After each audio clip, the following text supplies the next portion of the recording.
Muy buenos días.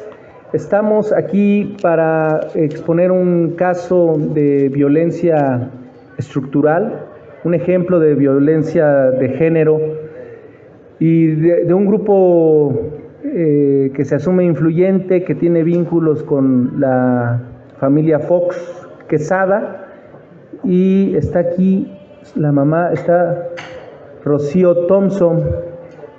Ruth Peña está desafortunadamente de manera injusta en prisión, está en el penal de Santa Marta.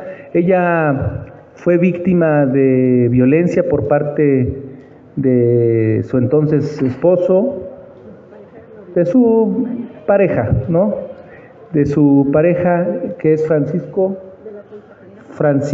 de la Concha Handam, y le juró darle un escarmiento. Ella salió del país, regresa, le cuadran un delito, le fabrican un delito que es fraude, si no mal recuerdo, abuso de confianza, y por el monto no le han dado el beneficio de la libertad bajo caución, que eso es lo que sería lo más lógico.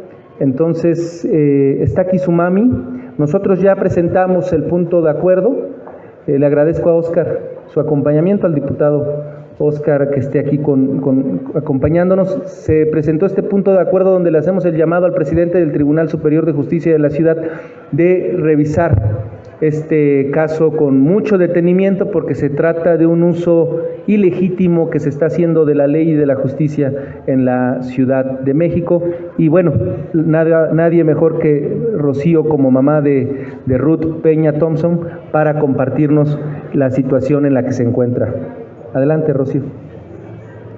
Buenos días, gracias por permitirnos este espacio para exponer la situación humillante que está viviendo mi hija, una situación de abuso de poder, de influyentismo y de corrupción, en donde un día termina con el que era su pareja y él decide que eso le va a salir muy caro y se lo va a pagar el resto de la vida.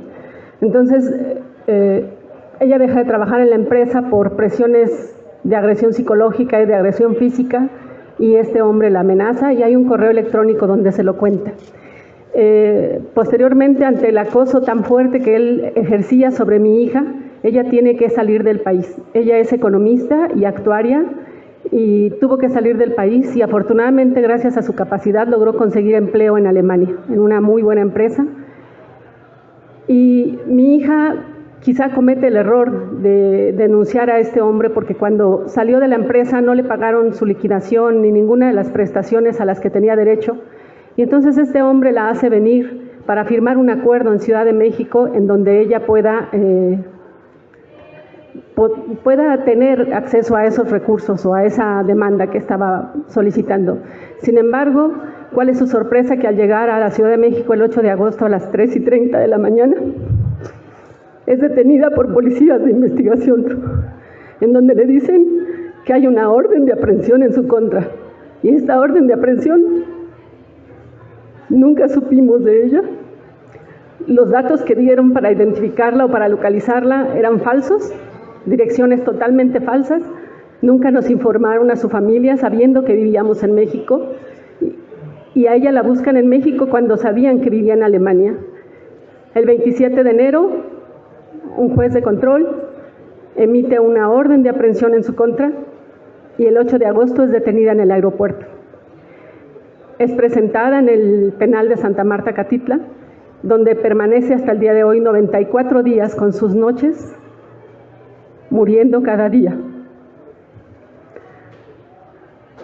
En una denuncia que fue supuestamente presentada en la delegación Tlalpan, cuando el supuesto delito fue en la delegación Miguel Hidalgo.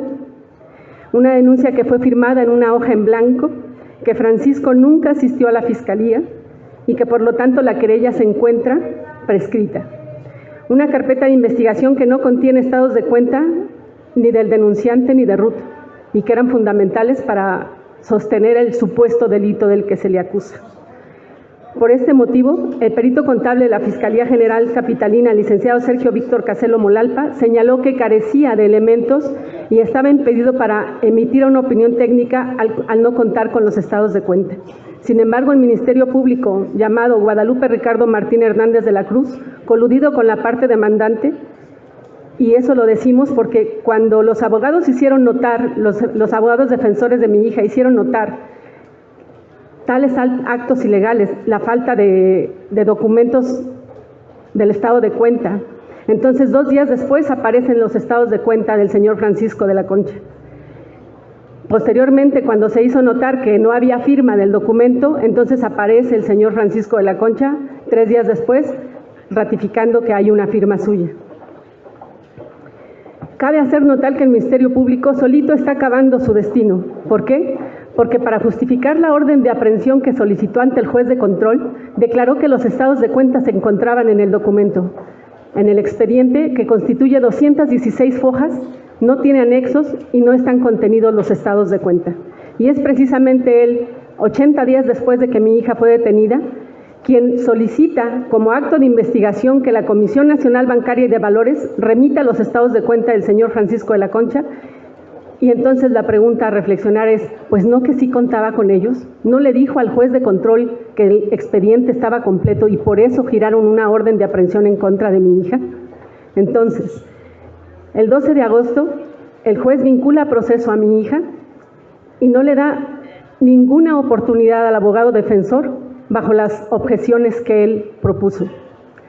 El juez solicitó una garantía de 2 millones de pesos, mismos que se recolectaron entre familiares y amigos y fueron depositados el mismo 12 de agosto, fecha en que lo solicitó el juez, y ese dinero permanece en el Banco del Bienestar y mi hija permanece en la cárcel. Díganme ustedes si esto no es injusto. Y después, el 27 de octubre, hace unos días, el siguiente juez de turno decide declarar que no hay violaciones fundamentales a los derechos de mi hija, sino que fueron errores procedimentales. Y yo me pregunto, si un médico fuera acusado de negligencia y él dijera, no, no fue negligencia, fueron errores en mi procedimiento, ¿no es eso justamente lo que constituye un delito? Entonces, ¿por qué ahora dicen que no son violaciones de los derechos fundamentales de mi hija, sino simplemente errores procedimentales? Estoy aquí pidiendo como un lugar en donde se me escuche, porque no nos han hecho caso en muchos sitios. Y el hecho de que mi hija no esté muerta no quiere decir que no sea un feminicidio, porque está privada de su libertad. Y esa es la segunda forma en la que se puede aniquilar a una mujer que siempre se ha destacado, que siempre ha querido salir adelante y que no es justo lo que le hacen. Ayúdenme a hacer justicia para Ruth, por favor. Bueno, veo que hay un amparo, entonces vamos a pedir también la intervención del presidente, del ministro presidente. Saldívar ha sido muy empático con los casos de violencia en contra de la mujer y este es un ejemplo. Acabamos de ver lo que hizo un fiscal en Morelos, pues es muy similar lo que sucedió aquí en la Ciudad de México con este Ministerio Público que se prestó con estas personas. Aquí lo que cabe destacar pues es que es precisamente el tráfico de influencia, gente que siempre amenazó con ejercer el poder en contra de ella, esa amenaza se la cumplieron y ella está injustamente en prisión. Vamos a tocar la puerta del ministro presidente, Arturo Saldívar, vamos a tocar la puerta del magistrado presidente del Tribunal de Justicia de la Ciudad de México, vamos a pedirle también intervención a Nacheli, que es la presidenta de la Comisión de Derechos Humanos de la Ciudad de México, y por supuesto de la jefa de gobierno, Claudia Sheinbaum, quien ha acompañado a las víctimas, a las familias de las víctimas de abusos y de violencia de género. Bueno, muchas gracias.